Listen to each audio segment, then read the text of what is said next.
concrete is one of those things like you can't mess around, because there's nothing worse than pouring concrete and having something wrong. We have everything approved by the city. I was just talking to my engineer right now because I had a couple questions about layout with the staircase, because we have like no room. Everything in this place right now is to the inch. What we're doing right now is laying out a stair stringer. Every rise will be the same. So you have to count for that. You have to pre-plan that. You got to know what product you're installing in the house beforehand, or you're not going to be able to do a perfect stair.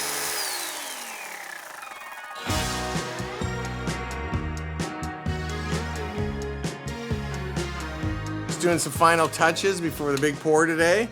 Just putting down our 6 mil vapor barrier. We took out most of the concrete in this basement for the plumbing. Everything's moving along. I gotta finish up. Ooh, yeah, almost there. Yeah, I was talking, yeah, my overall height was 7'6". So anything you're worried about today, or you think this is all gonna go to plan? No, it's gonna go great like it always does, but our main concern was just setting the height, which we did with our laser. My biggest concern was just having 6'6" underneath this beam minimum. We're gonna have a little bit more than that. I was worried I was gonna have to redo the footings for these beams and drop it down, but it's nice that we're just keeping it existing, just like our original permit and plan. So we're able to move forward a lot quicker.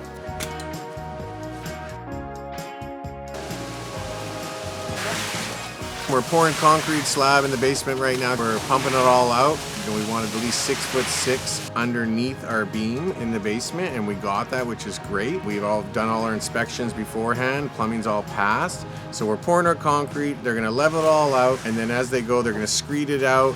They let it set for a little bit, and then they'll come in and polish it all, and then that'll be it. And I've already called my framers, lining them up. I said, I need you in here right away. We're trying to make that timeline. You know, concrete is always a very fast-paced day, right? You know, we get here early, concrete setting, there's a lot going on, so that's why you got to bring in the pros for this. Like, we're not, you know, I'm a carpenter and stuff like that, and I've worked around concrete my whole life, but I'm more of, there's two different aspects of that. I'm the former, the person that builds all the forms, and then you bring in the placer. And when it comes to concrete, it's always good to bring in a pro. That's why I bring in my boy Shane and his crew, because it's fast-paced. There's like 5-6 guys there, there's 2 guys on the pump, and they're getting it by noon, you're gonna have a slab. Once the concrete is all poured and done today, technically, you know, you can walk on it after. You know, it'll be very green tomorrow, but if framers came in here tomorrow, yes, they could work on it. But concrete actually takes 30 days to fully cure. Concrete actually cures forever. Like, it'll just keep getting harder and harder and harder as years and years go by. For us, if it was architectural concrete, and what that means is everything has to be flawless. Like, everything's gonna be a finished product, and they use a bit of a different mix. This is a slab, so it's like a different MPA, and there's different strengths to the concrete. So for this, I mean, we can get in there, start working the next day. And if it was just forms, we could strip it the next day. But if you're doing like a really high-end product, architectural concrete, sometimes you wait a couple days to strip it. And if it's hot outside, you're gonna be watering the concrete, because what happens is concrete always cracks. We're always trying to control the cracks with it. The reason it cracks faster is moisture leaving it too fast. So there's a lot, concrete's like an art. There's a lot to it. It's not just like, oh, put some concrete out there. There's a lot to it, and that's why I bring in the professionals. These guys are skilled at what they do.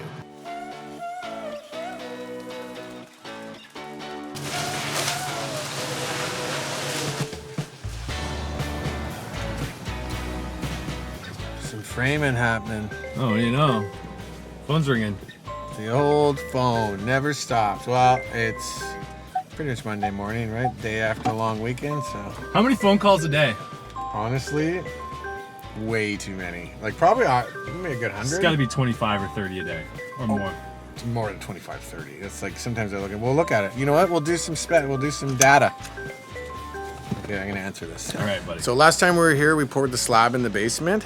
We let that cure up for a couple days, and now we're going on to the finishing up the framing. We also just got confirmation that we got all the wood windows are ready to be installed. So we're gonna finish up all the framing, cut up any other windows in the walls that we need to. We got the staircase, the exterior walls and the downstairs, and moving forward. Okay, I know we're back in the basement on this project, but that's kind of how construction works. Everything comes from the ground up. So our slab is poured and we're on to the next phase. So off camera, I just had a big talk with my framers and we went through this entire project. And there was actually a lot of details we had to go over. With these old homes and new code, there is a lot of details that we can't miss, especially when you get everything framed up, put in all this effort, and then we got to get a rough-in pass. The biggest inspections on any job are the rough-ins. That's when you have to get your schedules from the engineers, schedules from the architects, all the city inspections done. Like, it's a big deal. Like, once you get everything passed and drywall up, it's free sailing to final inspection. So a lot of the work is right up to rough-in, and that's where we're at right now. So what's the schedule? I'm curious. Like, what's the schedule? A schedule is from the engineer. So that's their stamp. When it comes to everything, that's why you hire engineers and architects. It's all to the golden red stamps. I guess not golden, the red stamp. But that is the big deal. You want to have the architects and engineers satisfied, and then the city inspectors will not even come into your site unless they have the confirmation from the engineers and architects or geotechs that they're like, this is passed, right? This is my work. I certify that these trades did this work. And then the city inspection will come in, take a look at the work, take a look at that, sign off on it. Then you go to the next step. So right now we have everything approved by the city. I was just talking to my engineer right now because I had a couple questions about layout with the staircase because we have like no room. Everything in this place right now is to the inch. Sometimes you have a little bit of give, but right now this house is very small, right? This is a smaller footprint. It's an older heritage house. This house has nothing to do with code on new code. So they built it back in the day when a lot of this didn't matter. So it's like fusion. We're trying to take old to new, and there's always some challenges. There's always that creativity part, which I actually love. I love renos. That's why I love renos, because I get to come in, get my brain going and figuring out stuff, talking with my framers, talking with my engineers, trying to figure out what the code is, how we're gonna make the city inspectors happy, our value on the walls, which is for insulation, minimum rise and run of the stairs. We have to have a certain size landing for the stairs. We have to have a certain headroom. There is a lot going on, especially with having the drop beam. We have to have a certain height of a door underneath this drop beam. And then there's all the mechanical codes as well, because now we're going to new codes. We need to add in an HRV system, a lot of new codes to make this house pass in the end. And of course, that's a lot of money as well, too. If I understand, a lot of it has to do with energy efficiency. Energy efficiency is a big one. On this project here, it's not too bad because it's considered a reno and they have certain calculations for how big of a reno you do. Like if I had gutted this entire place, I would have triggered an energy evaluation that would have brought in some more code. A little bit more to new building. Like when you build a new house nowadays in Vancouver, they use 2x8 framing on the walls, and that has a lot to do with energy efficiency. So where we're standing right now is where the staircase is going to be. Originally, they had an illegal staircase that was a death trap coming down to the stairs. They had no headroom. It was really steep and it came down, and there was a window right at the bottom of the stairs. So to upgrade it, we had to bring it up to code. So what we did here, as you can see, we have opened up so there was a bedroom over here, but now we're gonna have the bedrooms downstairs. So that'll be like an office den up there, but we shrunk that room by a good 3 feet. So now we've opened up the stairway opening to allow for a staircase coming down about six treads down to a landing, and then you come down the landing and you come down the stairs. So that was the only way we could do it with the height of the stairs and the layout. So it's gonna come down onto a nice landing and down, which will be a nice staircase. It'll open it all up. It'll have a grand feel. It'll open all the way up to the ceiling. So it'll look really nice, but there's definitely some challenges with that. Like we have 6 foot 6 inches, which is minimal. We have to have drywall. I need to have a wall in the middle, and we have to have minimum 3 feet opening on our staircase going up. And we're gonna go through that more in depth coming up about rise and run, how to calculate for stairs, some quick little tasks on how to do it quicker, and so it's not so challenging. Our first task is what we're gonna do is we need to back frame all the walls. So if you go into a lot of basements nowadays, you usually go into the basement and you know they'll have like a ledge. So back then it was always like a concrete foundation. Some people have them up further and you always see a ledge. But really nowadays you have to have a certain amount of R value in front of the foundation, right? R22 up to R26. So what we do is we're gonna frame a wall, put some seal gasket onto the bottom of the 2x4 so it allows the moisture not to rot out the 2x4. We nail it down, we laser up to the ceiling, and then we back frame walls all the way around the basement. And what that means is we do a plate on the bottom. So you're gonna fasten the plate to the concrete here, fasten to the plate as you can see up top here, and then we're gonna stud it 16 inches on center all the way around. And what we do is each stud, we measure each time because old basements and everything, nothing will be perfect. When you frame a new house, you build the wall on the ground and stand it up because they're all the same size. We don't do that in basements. We're gonna hand frame it, hand cut the studs, work our way all the way around, and we're gonna have minimum 1 inch gap between the 2x4 and the foundation is gonna allow for the right R value of the insulation, and it's gonna go all the way up. So also you have nice clean walls. You don't have bulkheads and it just doesn't look good. So it's a nice clean basement. Like when this basement's all done, it's gonna look brand new like a new house would. So this is gonna be the bathroom. We're gonna do a double vanity down here. We just squeezed in being able, they didn't have a double vanity when originally. There's a calculation when it comes to plumbing of how many fixture you can have in your house according to how big of your sewer pipe is going into. So there is a 4-inch on this house, which is great, but sometimes they're 3-inch, and that only allows a certain amount of plumbing fixtures. Plus, it also has to do with the main line coming into your house. 3/4 are 1 inch. All that matters. So when you're doing a reno or a new house, you have a certain calculation that's gonna allow you to do it. And we didn't wanna have to trigger a whole upgrade on the front of the house, which is a big deal, a huge cost. You have to dig out on the front of the house, all new water. They're gonna make you upgrade everything, sewer line, the city has to come in, and it's a big cost. This is for the toilet.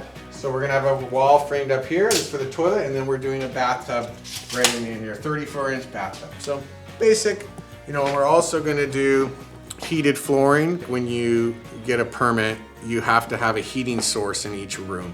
And I find the easiest way and cost effective, instead of doing electric baseboard in the bathroom, it's always in the way. We do in-floor heating. It's a nice touch, especially in your basement, your feet get cold. So we like to always do in-floor heating in the bathroom, and then it allows a heating source for the bathroom at the same time. There it is. I gotta get a couple in here. Feels like I haven't done any all weekend. There we go. I'm feeling better. Ah! Yeah, it's great. Now you're nice and red in the face. It's okay, it'll come down. Ready to shoot. So these are existing footings for our post. So you had a breath over there, eh? start over again. Oh, I did a couple pull-ups there, eh, buddy? These are the existing footings. I know we've already talked about that, but there's still a few things we have to figure out with that. So we saved a lot of money and time by keeping these existing footings. So what we did is we worked out in the design that this is gonna be the main wall in the basement. So this is a bedroom that I'm in here now. There's gonna be a bedroom there. There's gonna be a storage, bathroom, another bedroom, and the staircase, and a laundry room.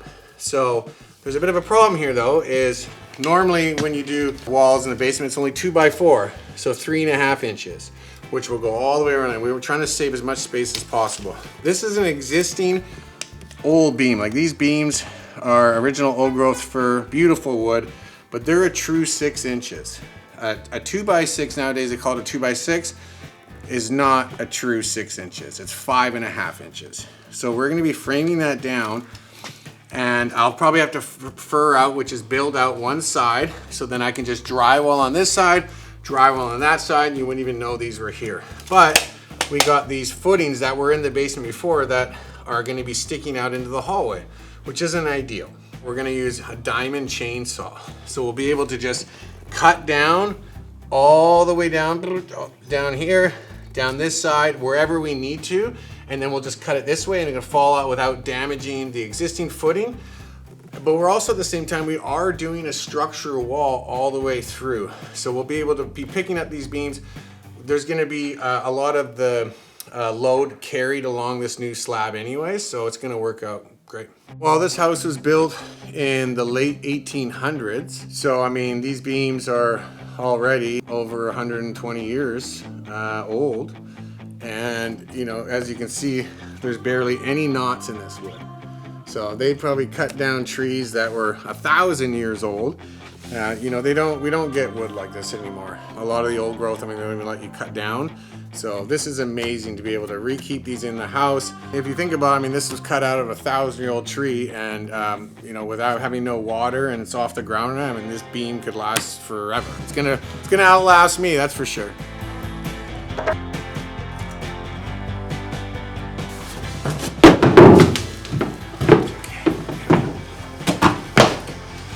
My knees are still in good shape. Parkour.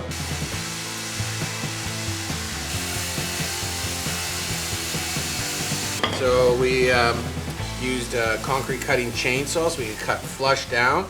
Just got the guys to come do that so we can get back to working on the stairs. But this is gonna allow now a nice hallway without this protruding in there. So we got a nice 38-inch hallway.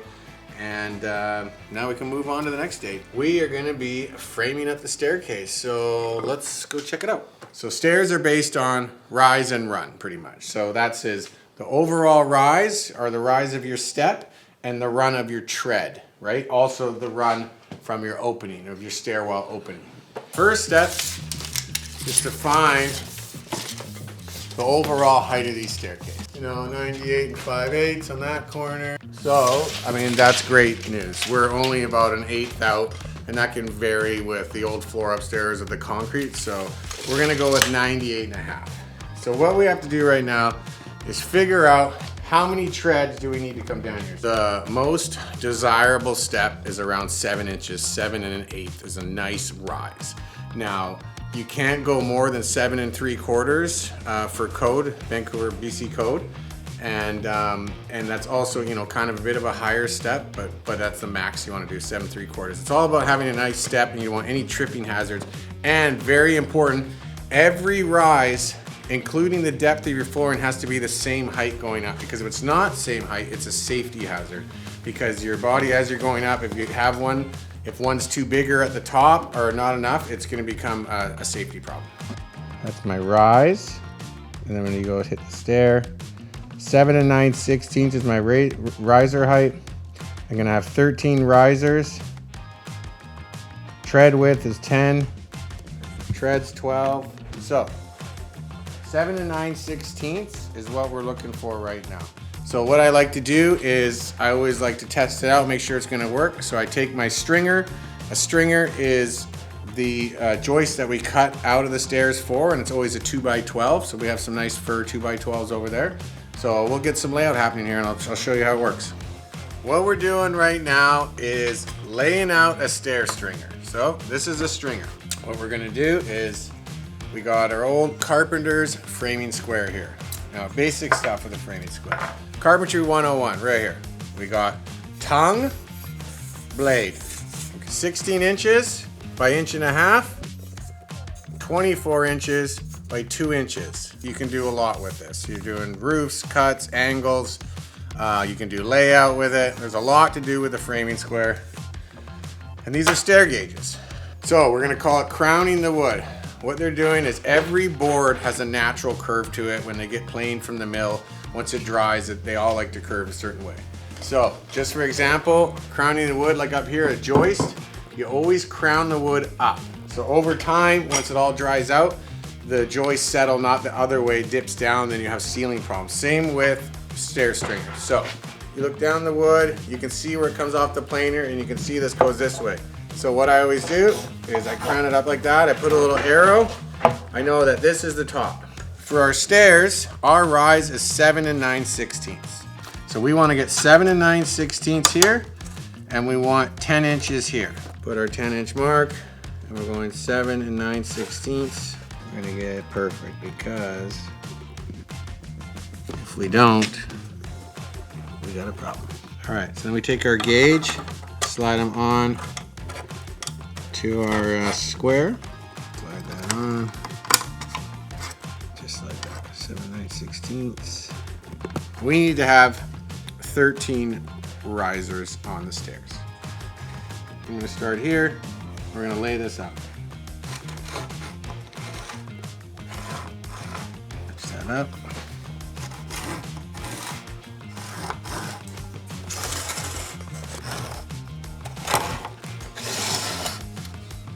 Right. There we go. So that'll be the stringer. This will be 1-inch ply. Then we're doing hardwood. So we're gonna have 3/4 inch hardwood right there on top of this. Yeah, and then once we put the hardwood on here, so we're gonna have hardwood on top. It's just 3/4 deducted to match with the upper, and then once that's up there, you have to account for that. So we'll cut that off the bottom of the stringer. So once you do all your finishing hardwood, every rise will be the same. So you have to account for that. You have to pre-plan it. You gotta know what product you're installing in the house beforehand, or you're not gonna be able to do a perfect stairs. There we go, golden. Now, I always like to cut one, make sure you get it right. There's nothing worse than thinking you got everything right and then cut them all up and you're wrong.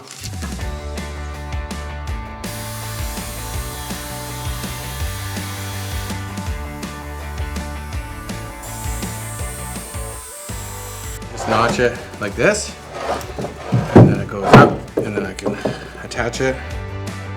Beautiful.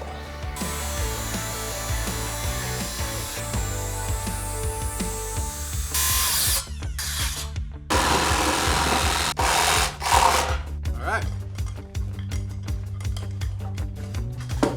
So this is just one. There'll be 3 on here. 1, 2, 3.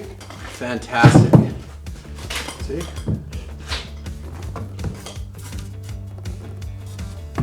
Not nailed in yet. Whoa, the stud's not nailed in either. Scared me. Look at that.